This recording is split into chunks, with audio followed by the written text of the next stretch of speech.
চট্টগ্রামের বন্যার পরিস্থিতি খুবই ভয়াবহ। আমরা সকলেই জানি।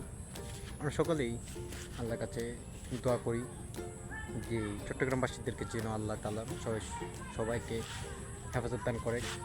আর সবাই আমাদের সিলেটবাসীর জন্য দোয়া করবেন।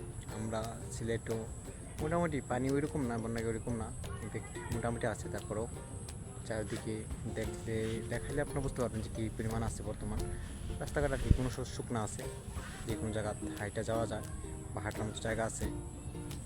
তবে চট্টগ্রামবাসীর মতো আর কি না, এরকম এত একটা বন্যা হওয়া নাই।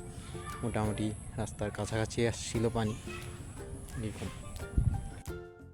আসলে মূলত আমাদের সিলেট জেলা তো প্রচুর পরিমাণ বন্যা হয়, এবার একটু বন্যা কম।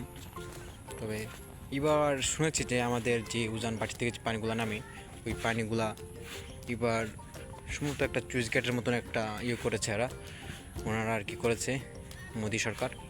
এই কারণে আর কি তেমন একটা পানি হয় নাই। ওরা সম্ভবত পানিগুলো এই চুইস গেটের মতো আটকে রাখছে। ওদের যখন প্রয়োজন হয় তখন পানিগুলা বাংলাদেশে ছাড়বে, আর যখন প্রয়োজন না হয় তো রেখে দিবে।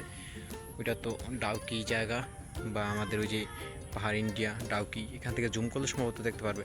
বাট আমি চাচ্ছি না এখন জুম করতে, পরে এক সময় ইন্ডিয়া জুম করে বা কাছে গিয়ে আপনাদেরকে দেখানোর চেষ্টা করব।